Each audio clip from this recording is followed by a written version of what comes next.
Hello, everyone. Today we're going to do a very, very short stream because I have somewhere I have to be and I'm a little bit running behind. So we're going to start off with the Adelsons. Now, as you guys know, Donna Adelson was sentenced to life and she did get 30 years max for counts 2 and 3, which is for solicitation and conspiracy.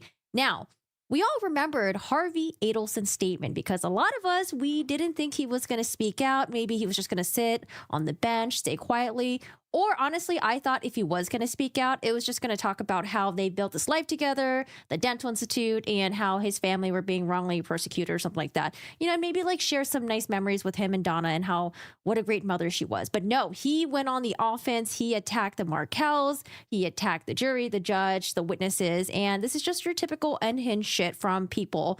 Now, Harvey Adelson, let's just a little reminder of what Harvey Adelson said during Donna Adelson's sentencing. Harvey, remind us, what were you saying again? And I could not help but scream in my mind by the witnesses that were brought forward by the prosecution who told outright lies. I didn't know that you could lie in a courtroom, but apparently you can. Danny's parents contend that they have never seen their grandchild. But for years they say they've never seen her. But Wendy has shared with me pictures and videos and letters from their visits. They have suffered immensely at the loss of their son, but they also contend to tell lies to the court about our grandchildren. Donna has always been a... We're going to end it right there. He continues going on off the cuffs. Now, the judge does stop him, and poor Jackie over there had to go over and look at his speech that he prepared. And I think they cut off a lot because it seemed like he had pages and pages, and then Jackie was looking at it, was like, Went over to Zellman, and Zellman was like, oh man, oh boy. And when Harvey came back and spoke, he only gave us like a little mini sentence. So I think they cut off a lot. I would love to see the original. Maybe Harvey will post it somewhere like Sarah Boone did, you know? Don't put everything out there. Wait until shit happens, and then you can air out everything that you wanted to air out. So we'll see. I don't know if Harvey's going to do that, but we'll wait for that. Anyways, the Markels have responded because my memory is that the Markels weren't saying they never got to see their grandchildren, like period, at all. I think they didn't really get to see their grandchildren. There's a lot of barriers put up by the Adelsons, and they were pushing really hard for legislation for them to be able to see their grandchildren. But unfortunately, I think after legislation was passed, they were able to see the grandchildren again. It was still it was like filtered. I think it was through Wendy's phone. You know, again, the kids were young at that point, but Wendy was probably always overlooking. I don't know if they ever got to spend like one-on-one time. I don't think so. I think they probably want to do more frequent calls or more Zoom calls or, you know, FaceTime or something like that. So I can see why they are struggling because this is what's left of Dan Markel, the two children, the two boys that Dan Markel loves so much. Now, let's read the statement that the Markels put out, because obviously they heard this and they were like, wow, this is really crazy. I can't believe Harvey went on the offense. So this is from Surviving the Survivor podcast. Dan Markel's family releases a statement about Donna Adelson's sentencing hearing. So that is Dan Markel's father. I think that's his sister. And that is Ruth Markel, his mother. So this is what they wrote. During sentencing, our family listened in disbelief to the disrespectful and delusional statements made by both Donna and Harvey Adelson before Donna's sentencing for the first-degree murder and other convictions of our son and brother, Dan Markel. Contrary to Donna's claims, she never mourned the life of Danny's life, nor did she ever express concern for his sons losing their father. Again, this is echoed by who? By Rob Adelson, who testified. He was the eldest son, and he said that, yeah, Donna had no concern whatsoever. But when Donna is talking to the judge and reading her shit, you know, during sentencing, she's making it seem like she actually cared about Dan Markel. She was like talking about his achievements. She was crying and how like he was gunned down. It was horrible. No, Donna, you didn't care. You did not care at all. And I'm so glad the judge can see right through that. Testimony at trial showed her callous indifference to his murder, including written evidence that she dismissed the very idea that the boys could be sad or miss their dad. Yeah, we saw that email. It is deeply unfortunate that Harvey used his time before the court to challenge our family's account of our relationship with Ben and Lincoln. We will set the record straight, as we have in court and elsewhere. Our family was cut off from contact with the boys for 6 full years. from the moment authorities implicated Adelson family members in Danny's murder until 1 hour after the Florida legislator passed the Markel Act. Since then, our interactions have been limited, mainly through Wendy's supervised Zoom calls and short visits. Wendy refuses to share the address, and gifts that we must send must be mailed to her lawyer's office. We were uninvited. This is the part that really pisses me off. We were uninvited to Benjamin's bar mitzvah following Charlie's arrest and never invited to Lincoln's. I think this is the same bar mitzvah where Wendy was wearing this super sexy low-cut dress and the internet was calling her out for it because they were like, Wendy, looks good, but damn, girl. Wendy's over here. Maybe she's trying to pick up a man or something like that. I don't know. But it's very sad to hear that they were uninvited to the bar mitzvah. And you know who would have been at the bar mitzvah? Harvey, probably. At this point, I think Donna was already arrested. Yeah, she was arrested because she was talking about, oh, bury me in, the bar mitzvah dress, whatever. Harvey, however, was free. So he would have been at the bar mitzvah and he would have definitely known that the Markels were not present there. Why? Because they were uninvited. It's just so horrible to hear the Adelsons just be so terrible to the Markels and for them to just be so brazen about it. It's so fucking shameless. I don't know. It does piss me off. Continuing the reading, we grieve the years lost and the years ahead without independent and direct contact with them. Beyond her crimes, Donna scorned Danny, drove deliberate wedges between him and Wendy, and disparaged him to his own sons. Her display of emotion before the court was not remorse for Danny's death, but sorrow for the consequences she now faces for causing it. We thank the court, prosecutors, jurors, law enforcement for their steadfast commitment in bringing justice to Donna Adelson for her role in this terrible crime. Wow. The fact that they were uninvited to the bar mitzvah. Hey everyone, how are you doing today? Believe, it's good to see you again. How are you doing today? Thank you so much for the 49 months. Thank you so much for your support. Hey Moondog, hi Go Lucky. How are you doing today? Morden, Artist, hello, Taxi, John, Dino, welcome back. Good to see you again. Hi Nicole, how are you doing today? So we're going to do a very short stream. I'm going to kind of just like steamroll through this. I have to go meet my friends. But it's nice to see you guys again and happy Friday. Now, jumping on to Kouri Richins. We're going to hop on over to Kouri Richins really quickly. Oh, by the way, did you guys see Donna Adelson's mugshot? Let me see if I can grab it really quick. Let's see. Donna Adelson's mugshot. You guys probably see my YouTube thumbnail. It is a mess. I know. I was struggling with a thumbnail today, so it looks like crap. Yeah, Donna Adelson has a new mugshot here. Let me see if I can open in a new tab. That's her gangster pose. That's her new mugshot. What's up, Donna? It's very blurry though. Why is it so blurry? Anyways, so yeah, Donna's new mugshot. We'll see where she gets transferred to. She did request for the judge to put in a letter of recommendation to have her be incarcerated in a Miami prison. And the judge was like, yeah, I'll write that letter of recommendation. I'm like, dude, that is doing way too much for her. But okay, judge. All right, go ahead. Because obviously Harvey doesn't want to live in Tallahassee. Harvey doesn't want to travel to Tallahassee. But I think it would just be so funny to imprison Donna in Tallahassee, the place where she didn't want Wendy to be, and then make Harvey drive all the way up to Tallahassee to visit Donna. But yeah, anyways, hopping on over to Kouri Richins. Dun, dun, dun, dun. So again, Kouri Richins, the mother of three who is accused of poisoning her husband with fentanyl. There's been some new documents from the defense alleging that the state was hiding some exculpatory evidence, mainly about a witness. This is a witness that supposedly was the drug dealer to Kouri's maid, and the maid was a conduit between the drug dealer and Kouri and procuring fentanyl for Kouri Richins because she was she's accused of trying to poison her husband.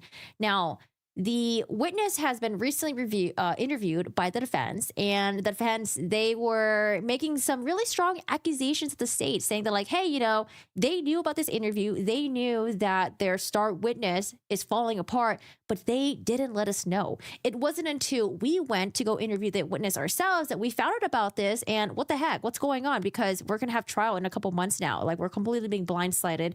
And we want to know if there's any other evidence that the state might be holding on to that is exculpatory to our client, and they're not letting us know, right? So again, apparently the star witness did an interview with the defense, and he said that the first interview that he did with, I think it was detective, or I think with the detectives maybe, or maybe with the prosecution's office, he said that, yes, he said that there was fentanyl, but he was basically kind of like going through, I think he was like detoxing at that point. So I think he was detoxing from, the drug addiction.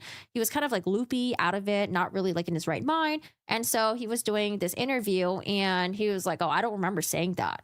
And apparently when he was out, the second interview was at a Starbucks with the prosecution's office. And he was just like, yeah, like, I actually, like, I said that I sold blues, but actually, like, they're not fentanyl, they're oxy. And then he was like, yeah, the state says, are you sure? Are you sure it is? He's like, yeah, I'm sure I sold, oxy back then, not fentanyl.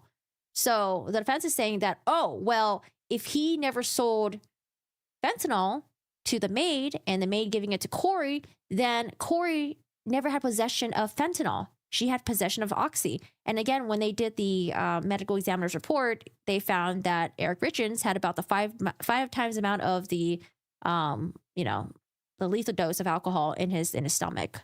So the defense is claiming that, oh, the state is hiding some shit. They're doing some really weird stuff. Now, the state has responded. And one of the main things that I was looking for, I was wondering if these interviews were recorded. Do we have like body cam footages? Do we have video? Do we have audio? Do we have anything? Do we have anything at all? Or is it going to be like the Karen Reed trial or a case where it's like, oh yeah, we interviewed her. We have no footage. Oh yeah, we went up to this, but we have no footage. It's like, oh my gosh, why do you not have footage?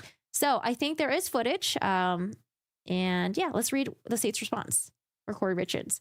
So Kouri Richins, again, they put in a motion to compel the state to basically turn over any evidence that's exculpatory to Kouri Richins. And then the second thing they asked for, they asked for the judge to reconsider Kouri Richins being out on bail. Kouri Richins being out on bail. Yeah. There's a lot of family drama happening with Kouri Richins and Eric Richins' family. And then remember how Kouri Richins was accused of, trying to witness tamper, how she wrote that letter. It seems like she was directing her mom to tell her brother to tell a certain story about Eric Richins and how he would go to Mexico to get fentanyl and a bunch of other stuff. So Kouri Richins being out, I don't know about that. All right, I'm going to read this really quickly. And sorry, I'm just like trying to steamroll through this. All right, y'all.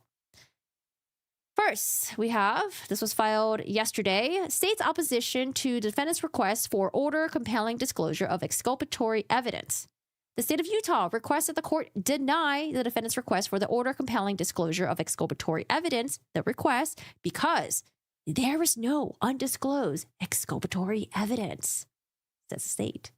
The state and its agents have met with Robert Crozier twice. First, 2 detectives interviewed him on May 4th at the Davis County Jail. The state has provided a body camera video. Yes, we have body camera. Yes. Of that interview to the defense. Second, the state has provided. When did they provide that body camera interview?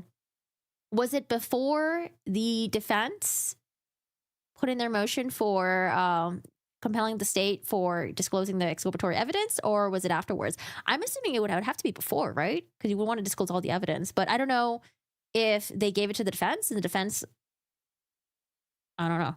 Maybe they forgot, or maybe the defense is like, yeah, that's what he said initially, but we're talking about the second interview that you did. That's where the shady stuff happened. I don't know.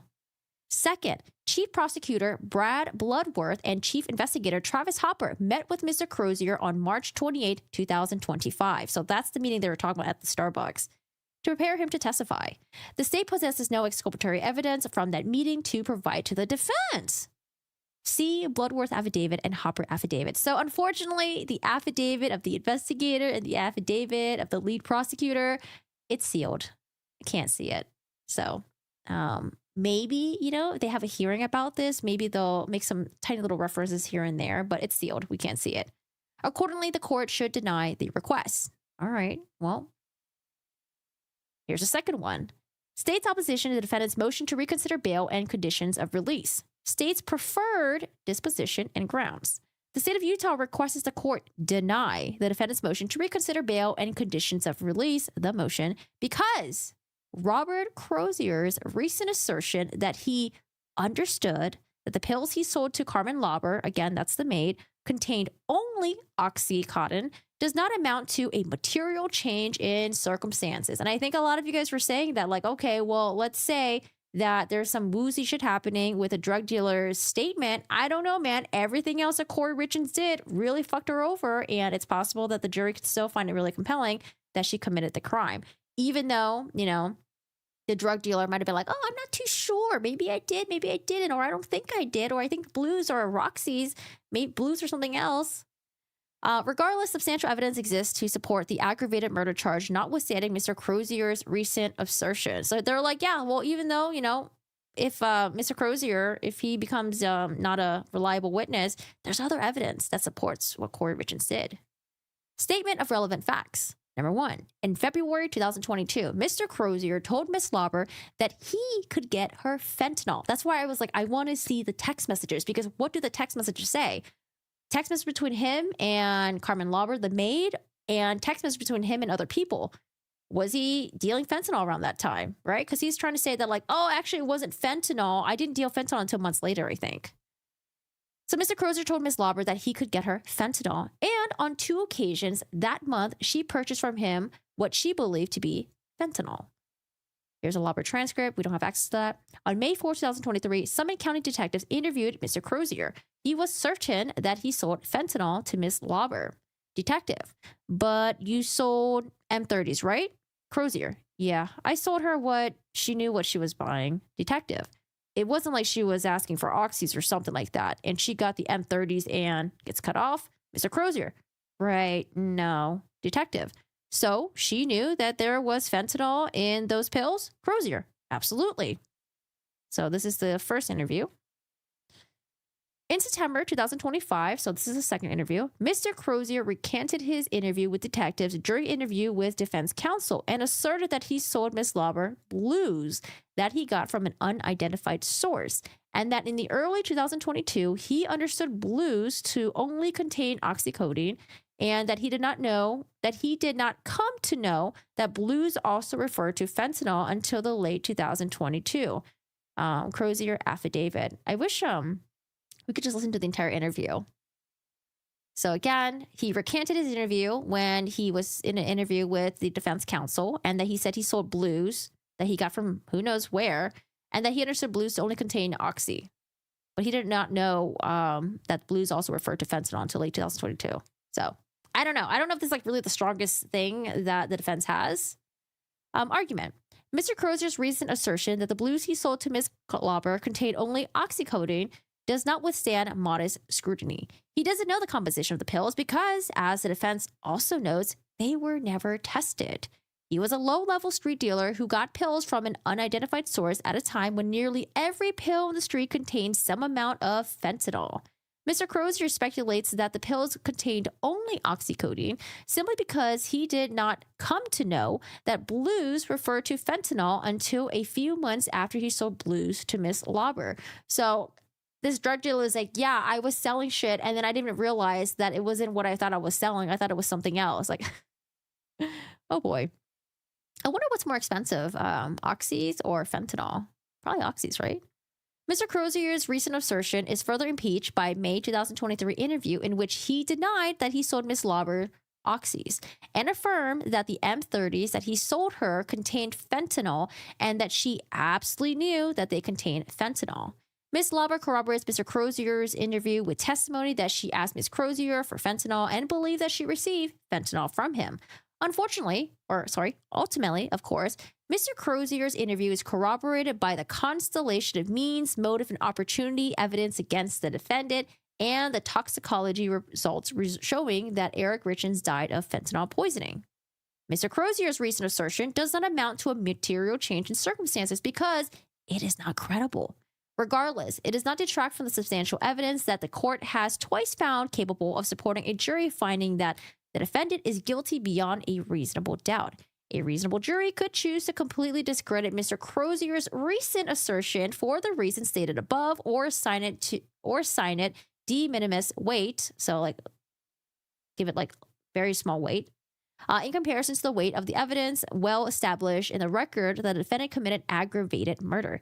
At bottom, a reasonable jury could consider Mr. Crozier's recent assertion and still easily convict the defendant. I agree with that. Conclusion.